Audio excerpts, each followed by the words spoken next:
es cambiar todo lo que debe ser cambiado.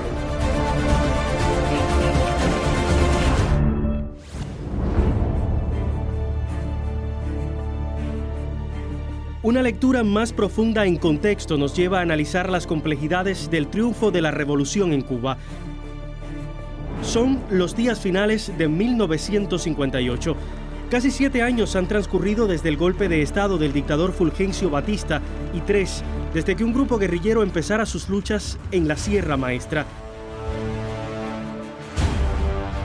¿Qué jugada es viable para dar el jaque mate a la dictadura?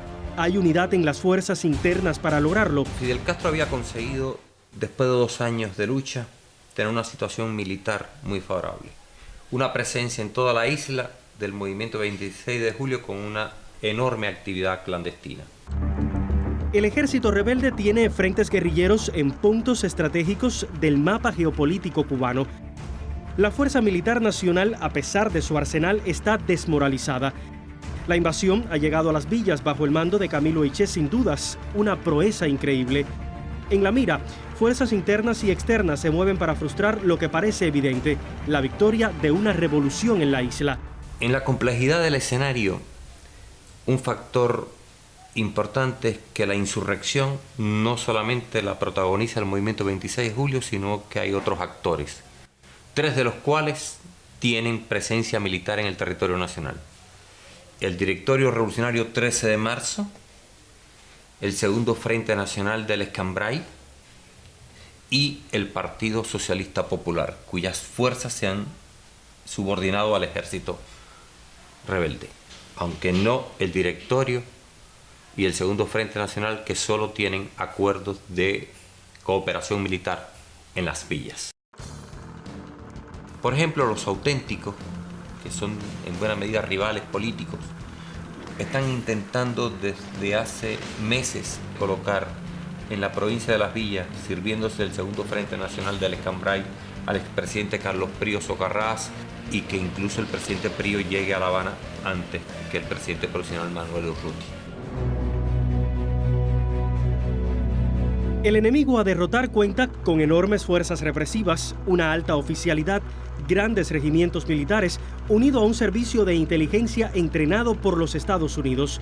Por otra parte, Justo Carrillo y otras fuerzas, sobre todo los servicios de inteligencia de los Estados Unidos, quieren extraer del presidio político de Isla de Pino al coronel Ramón Barquín López y llevarlo a La Habana para que sea el jefe militar de una junta cívico-militar. Tanto la Agencia Central de Inteligencia como el Departamento de Estado de los Estados Unidos, a través de su embajada en Cuba, presionan y tienen planes en movimiento, incluso ante la caída de Batista. El dictador Rafael Leónidas Trujillo, el sátrapa de República Dominicana, manda a su viceministro de Defensa y al jefe de la inteligencia a La Habana a proponerle a Fulgencio Batista un plan desesperado. Enviar una fuerza expedicionaria de 3.000 hombres a las villas y 2.000 a Oriente para impedir el avance de las fuerzas rebeldes. O sea, el escenario es muy complicado. En este escenario, que es la Loma de San Juan, podríamos advertir un fenómeno único, un balcón donde está todo el drama histórico cubano. Estos conflictos, al estilo de la Guerra de Independencia o de la propia revolución, pueden terminar en un sentido o en otro. Si nos vamos a la Guerra de Independencia, nos vamos a percatar que a pesar de la invasión de Occidente que ejecutó Antonio Maceo y del esfuerzo colosal de los cubanos en aquella guerra, la guerra al final se frustra por la intervención norteamericana. Y este sitio donde estamos es donde comienza la frustración de la independencia cubana.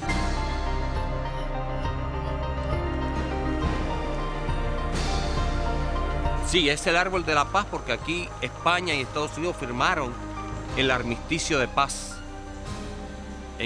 a mediados de julio de 1898. Pero en este sitio, españoles y norteamericanos tomaron la decisión que las fuerzas conjuntas que habían peleado en Aguadores, en San Juan, en las Guásimas, en el Viso, no iban a entrar a Santiago de Cuba por ese camino. Aquí se toma la decisión de que los cubanos van a estar ausentes del momento estelar de la victoria. Fidel ha analizado las fortalezas y debilidades de los turbulentos días de 1898. Se siente heredero de aquellos mambises traicionados. Por eso intenta prever todos síntomas de intervención extranjera o desunión interna. ¿Cuáles dificultades, complejidades le aporta el tema de la unidad de los sectores de oposición y los sectores insurreccionales al triunfo de la revolución? Fue un asunto que se planteó en principio en sus aspectos más generales en el Pacto de Caracas, donde hubo una declaración general de principios de todos los sectores de la oposición, declarando su acuerdo en puntos fundamentales. Uno de los aspectos centrales que sí se firma en el Pacto de Caracas, que va a ser importante desde el punto de vista político para la revolución triunfante, es la aceptación por la mayoría de las fuerzas de Manuel Urrutia como presidente provisional de la República. Pero el hecho de que al triunfar la revolución no hay un acuerdo concreto, sólido, detallado de la unidad entre los sectores, genera determinadas incomprensiones, tensiones, dificultades en ese proceso unitario en los primeros días del triunfo de la revolución, que afortunadamente van a ser superadas en los primeros días del triunfo, ¿no?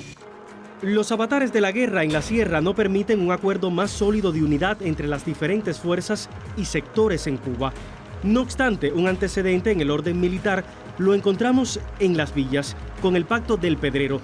La alianza estratégica permite al menos la actuación conjunta entre el Directorio 13 de marzo y el Movimiento 26 de julio. Y se va a resolver, creo, tú me dirás si la apreciación es correcta, gracias a que la guerra termina con una hegemonía militar del ejército rebelde y una hegemonía política de Fidel Castro. Y un apoyo popular extraordinario, masivo, que hacía también que tuviera una legitimidad enorme las decisiones que se tomaban desde el punto de vista político por la dirección de la revolución, que todas las fuerzas revolucionarias comprendieron que más allá de cualquier discrepancia, incomprensión, lo más importante era la causa general que los unía a todos, el enemigo común que tenían todos enfrente y la coincidencia en el programa de transformaciones sociales que se querían. Con el trasfondo de la frustración de la guerra de independencia, en el escenario o en los muchos escenarios de 1958 e inicios de 1959, Fidel va a enfrentar la situación y la va a resolver. Por aquí bajará victorioso cuando en el juego final, en el momento final de la partida de ajedrez de la insurrección cubana, consiga derrotar las maniobras contrarrevolucionarias de La Habana y poder proclamar el triunfo de la revolución. Y proclamar, ¿por qué no decirlo?, lo que desde hacía 60 años estaba latiendo en la memoria y en la conciencia patriótica cubana, que era que la revolución no se frustrara.